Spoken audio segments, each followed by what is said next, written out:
Before getting bit by a radioactive spider, Peter Parker was your standard nerd. Had a crush on the girl next door, got picked on by the bully. After the bite and he started getting some powers, he started acting with a little more confidence. But it wasn't until the situation with Uncle Ben that he decided maybe he needed to grow beyond that. Welcome back to WizNugs. Today we're talking about identity. How our identity can be shaped by our experiences that we have and by our expectations that we hold within ourselves. How can we grow past that? And do we stay with that fixed mindset, keeping ourselves inside a little box? Or do we grow beyond it to become something more than we thought we could? Now, sometimes we're asked, hey, tell us who you are and a little bit about yourself. And the first things that comes to mind typically is an indicator of what you find the most relevant or important thing about yourself, as how you identify as a person. So, hey, I'm Cisco Diaz, and I'm a developer. Maybe that's the most important thing in my life. It could have been just the first thing that came to my head. Oftentimes we identify ourselves as our job, that is who we are and that's what we are. Because we find that important. And therefore, when somebody asks us, like, hey, how's it going? What you doing now? Well, I'm a developer and I work on these hard things and these processes and I help out because we put importance in it. But there's not anything that really truly goes in there analytically to say, well, how do I identify as a person? Do I identify as it's the first thing I say, well, yeah, I'm a father of two. Maybe that's the most important thing. Maybe it's like, I go to church every Sunday. Maybe that's the most important. Like, I'm a God-fearing Christian. Maybe that's the first thing that comes to your mind, and that's what the most important thing to you is. But it's relevance to the important things in our life. That's how we identify in general. Not always. Yeah, so thinking about this in terms of mindset and how it can be a tool for us or against us in terms of our identity. There's been some talk lately for several years now about fixed mindset versus growth mindset. Right. And of course, the fixed mindset is what it sounds like. It's I am in this box and I stay in this box. And this box defines who I am. And that might be a set of characteristics or it might be just one characteristic that is most obvious. But it's to say, this is my job. I've always worked at Pizza Hut. I'm always going to work at Pizza Hut because it's my job. I get up and I go to work, and that's where I go. I go to Pizza Hut. That's my job. I'm the Pizza Hut guy. Yep. Like my grandfather was a farmer, and my dad was a farmer, and I'm a farmer, and that's what we do. We're farmers. That's it. That's all that is about you. You farm. That's all you do.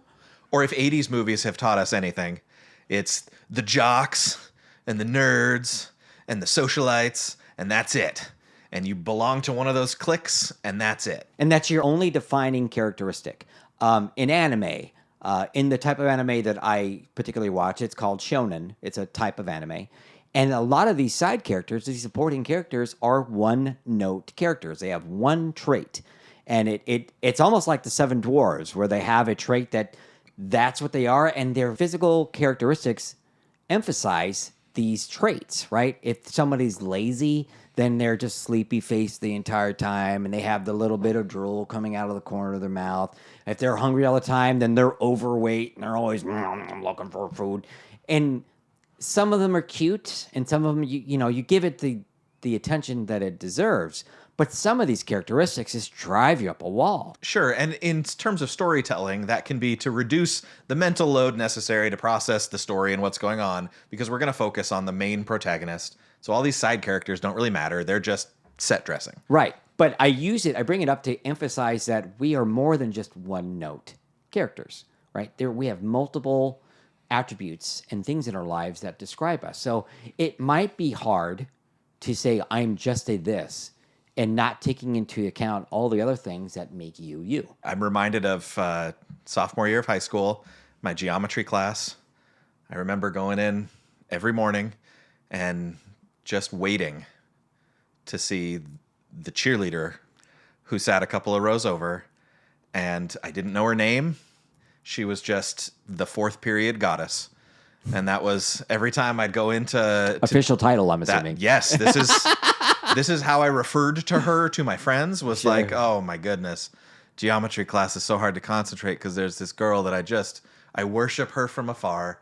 She's the fourth period goddess. I bring this up to say, in that first moment, it was just, wow, she's pretty. And she's wearing her cheerleader uniform. And I was just like, she's an icon. She's one-dimensional. And then over the course of the school year, we got to interacting a little bit, and we ended up becoming friends, and she ended up interacting with some other girls from our friend group, and we spent some more time together later. We never had a relationship or anything, but we got to know each other a little bit, and it was like, hey, she's cool. I like her. That's a whole different thing. If she had always stayed in that box that, no, she is unapproachable. She has to stay over there to just be looked at and appreciated for her physical appearance. Mm-hmm.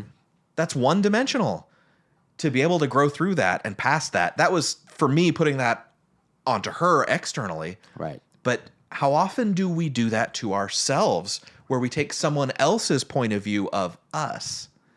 Growing up being the A student, for example, there's a tendency to start seeking that kind of external validation in everything.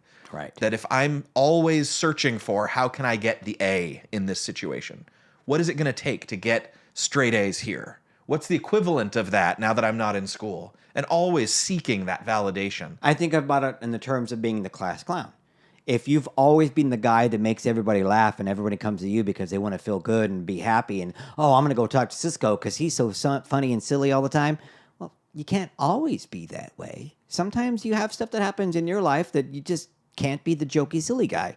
And then what do you do with that after high school?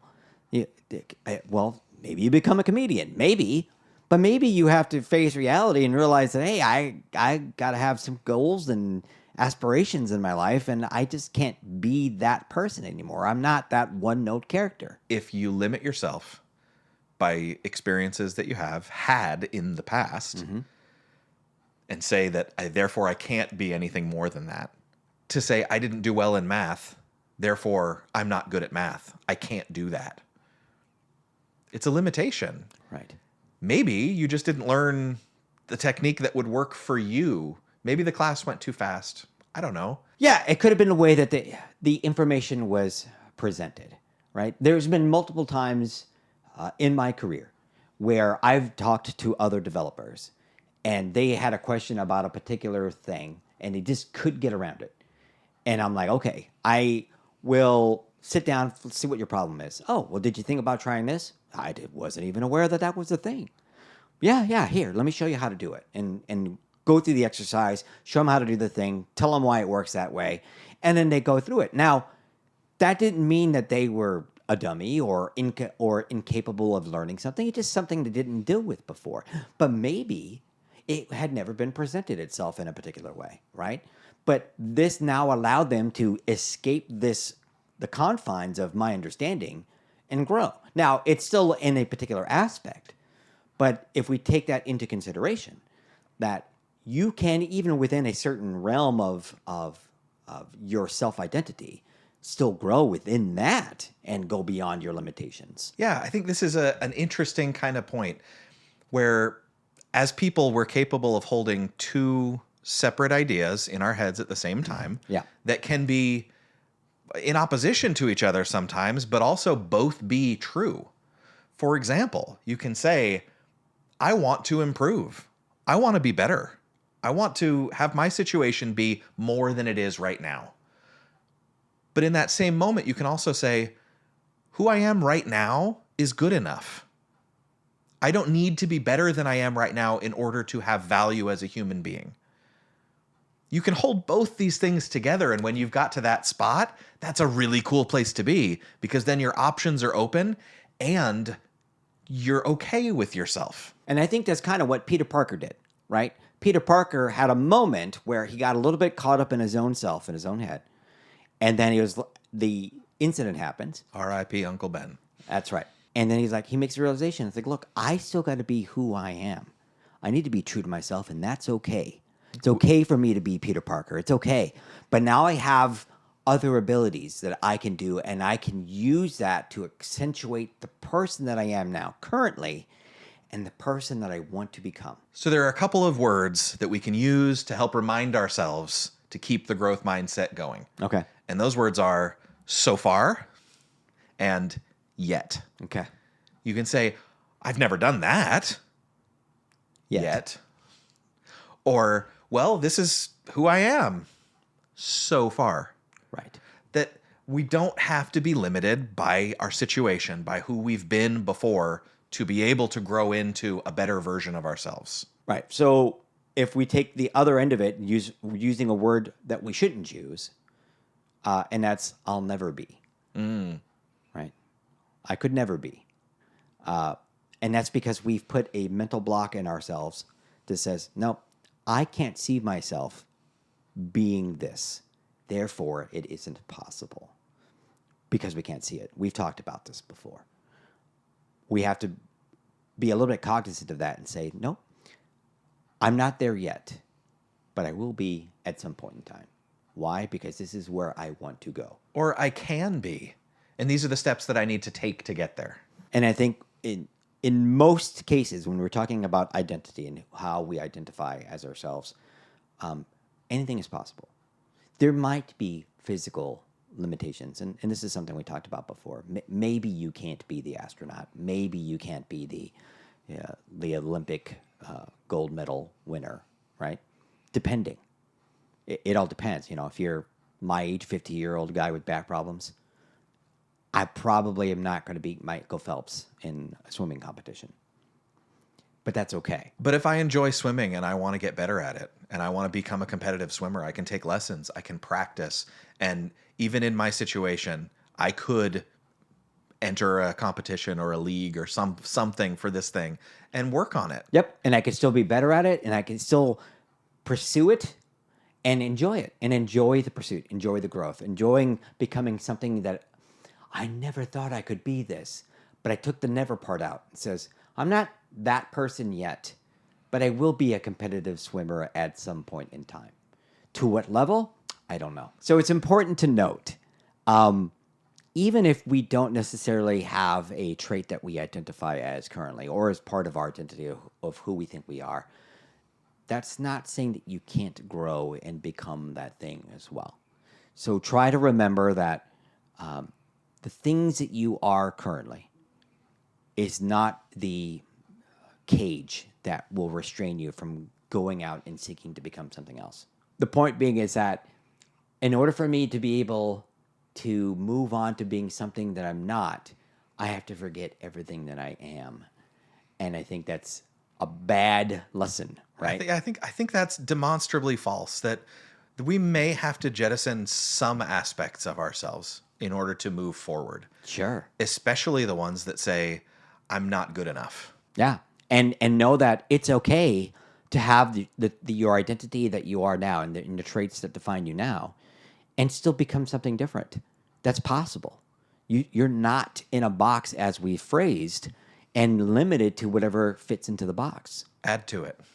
Add to it. Make your box bigger if you have to. If you can't totally leave the box, make it bigger. So what I would say is, in part of the growth mindset, is be willing to take opportunities when they present themselves. Whether that's a new career, whether that's a new adventure. Maybe it's like you've never been camping before and somebody invites you to go on a camping trip. And your first, inclination is to be like, yeah, no, I don't camp. I'm not a camper. But you can't really say that because you haven't gone. Try it. It's like keeping an open mindset when you're trying new foods. You don't know what your next favorite food is going to be until you try it. Yeah, exactly. There's going to be risk, right? There's going to be risk. There could be some flavor, some note. You might get a mouthful that you have to spit out. Yeah, it's possible, right? Or it might be like, why did nobody ever tell me about this before? And this is so good. I can't believe how good this is. It's a possibility. But if you're so afraid that your identity is going to interfere with new experiences, then maybe just for a moment, pause that identity and say, you know what, that's not really, I don't want to be confined by that. I do want to grow. I do want to experience new things. I want new information to come in. So let me allow for that to happen. Yes, I'm not I am a picky food guy, right? I'm not a foodie in that sense, right? I don't want to try new things. I want to know my staples. I want to stick to those things, and my flavor palette is what it is. No. I don't want to be that guy. I don't want to be the one that's at the restaurant who has a glass of water and a salad because I don't want to try new things. Let me try something. Maybe I won't like it. It's possible. But I want to be able to say, at least I tried. Yeah, absolutely. You never know where you're going to find your next favorite. So allow for growth to be the catalyst for some things that you want to now identify with. When confronted with a new idea or concept, remember to use the words so far and yet. We're going to stay away from the nevers and the onlys and the justs. Allow yourself to grow. Don't let your current understanding of things prevent you from enjoying new experiences. This is how we grow. Thanks for joining us today on WizNugs, and we'll see you next time. Thanks for joining us today on WizNugs. If you liked what you heard, spread the word. For more information, head over to mywiznugs.com.